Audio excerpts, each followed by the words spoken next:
how were some of the what were some of the positive growth stories that you had during your presidency? Uh, if I remember correctly, we had about 500 members in our chapter at the time of president, give or take. I don't remember the exact numbers. It was in the 500 range. Okay. Um, the 500, I think, pretty stable. I mean, you gained some, you lost. The thing that was hard was that a lot of people joined the chapter. We used to teach. We used to have a PMP prep course that there were members that put together the curriculum and offer this course to help people prepare for the PMP exam. And there was two rates, being a chapter member or not being a chapter member. There was two rates, and there was incentive enough where if you became to get people to become a member.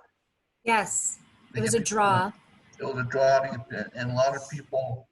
Um, we held 2 sessions, one in the spring and one in the fall, and it was about roughly, give or take, uh, 40 attendees at each of the events. So we had roughly 80 attendees.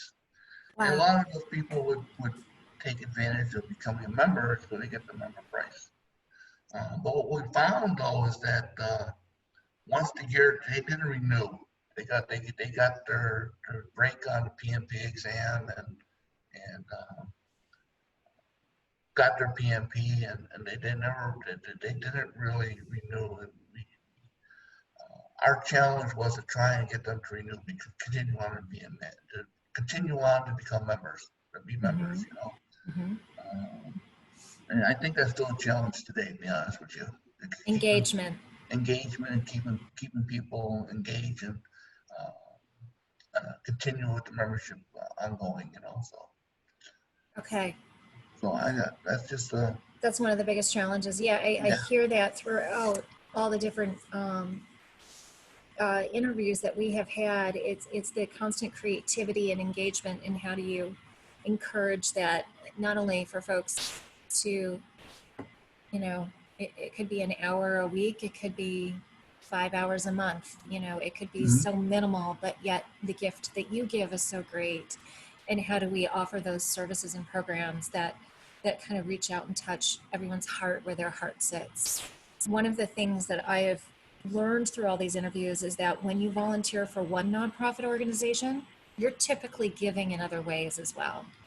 Like, that's part of your nature. Actually volunteer. I actually volunteer with two organizations. There you go. Where else Uh, are you volunteering? I've been volunteering with Penfield Ambulance for this is 33 years now. Say that again, Penfield. Penfield Ambulance, Okay, I'm not familiar with that. uh, Ambulance Corps, Oh, Ambulance Corps. Okay, volunteer Penfield ambulance, Ambulance. Okay. volunteer ambulance. So you I have was, the I little was, you I have the was, little radio that lets I you was, know you. I was an EMT for 27 years. Really? Yes. Wow. Okay. Wow. Do you have any exciting stories? Oh, I have a lot of exciting stories. That's another one. That's another interview. How to project management. Well, let's talk about fire asks and fire runs. So ambulances, you're called, you've got to have those tools ready.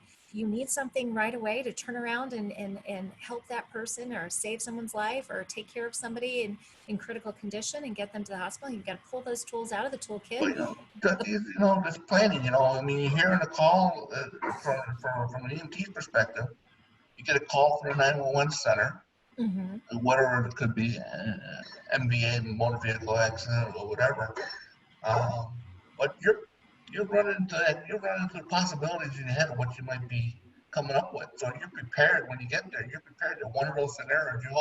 You think about one of those scenarios before you get there. So there's Wow. planning. You may not think of it. The EMTs may not even think of it, but they're planning going to a call. Right. They're running scenarios through the head of what they could be facing.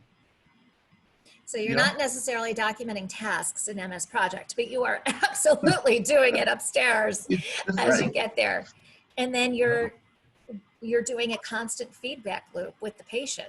You're constantly going, okay, it's critical management that you're You know, doing. so like I said, they're still planning. They may not think about they're doing planning, but they're doing planning going to the call. The driver is doing planning. What's the best route to the hospital? You know, Right. he's running scenarios through his head. Do I go this? If this road is closed, this road's not closed, you know. Mm-hmm. Even going to the scene, knowing what roads are closed is important, you know, ahead of time. How Yep, you get there, you gotta get there the quickest way possible. exactly. Exactly. Um, EMT for 27 years, and now you golf.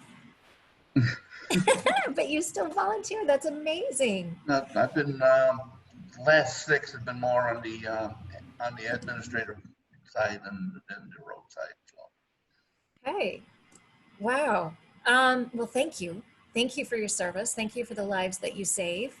And thank you for bringing those toolkits and those tools to that practice. And that's one of the things that has been also another common theme throughout all of these interviews is how creative and diverse your project management skills in your toolkit are, because they can apply to any industry.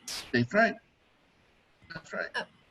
Um, I have we're near the end, and I wanted to make sure that we touched on some of those items that you had wanted to share. And so I want to ask you, is there anything else that you wanted to share with our members at this time before I ask you my final question? Well, get involved. You know, I mean, there's a lot of benefit. You may not say I don't have the time, whatever. But building networks and it pays off. In the long run, it pays off. It does benefit you. Just get involved. I think you'll be happy you did. Just dip a toe in. Not Don't that's worry, we won't drag you in and drown you. Just dip that's a right. toe in. Mhm. Trust me. um, I'm sure you felt some value in all these interviews you've done. they've been amazing. It's been like a master class with every single one of you, the experience and the rich storytelling that you have brought. I cannot wait to share with our memberships and our non-members and the general public. I cannot wait to piece all of these together and share these out. And I can't thank you enough, and everyone else, for all of the time that you have taken with me to give us this history lesson, as well as this experience, and just a download of your knowledge and your lessons learned. Speaking of which, every project manager or every past president I have interviewed, there has been a very clear through line. And I think we've heard what yours is, and I just want to reflect on that. For your through line throughout all of your projects, is it planning? And is there anything additional to that through line you'd like to share that you bring to a project that you feel is your mission statement or vision as a project Well, like I manager? said, I'm a people person. You know, I want people to. I have expectations, and when you tell me to do something, I expect it to be done. Okay. I'm not afraid if you're not doing your job to find someone else. I'm Mm-hmm. not gonna, you know, project managers are only as good as the team members. You know, if you you know that's one of the things that made me successful. You know, when I was in at Kodak, run a project, do machine design, I always involve the people who are running the machine and maintain the machine. They know the machines better than anybody. You know, and I might propose doing something, and so I'll do a design review with these people. These are people running machines, and these people maintaining machines, Right. and they see things. They will see things differently than I see them. And there were engineers who took offense when a person said, "Well, I can't do this because of that." I value that. I want to make things easier for you, so I'll change my design to make things easier for you.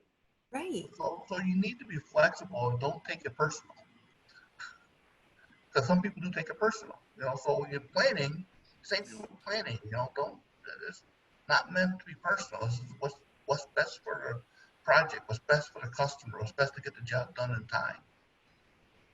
So shed the pride and the ego, leave that at the door, bring the servant leadership forward, and listen That's right. and engage. Okay. Ted, thank you very much for your time. Much Thank you for having appreciated. me. Loved it. I have been horrible and shared that I've gone to every interview and I said, we're coming back. We're going to come back and I'm going to ask you for another one. I can't thank you enough. And thank you for the gifts that you have given this chapter and continue to do so. Thank you. All right, I'm going to go ahead and stop recording. Thank you everyone for listening.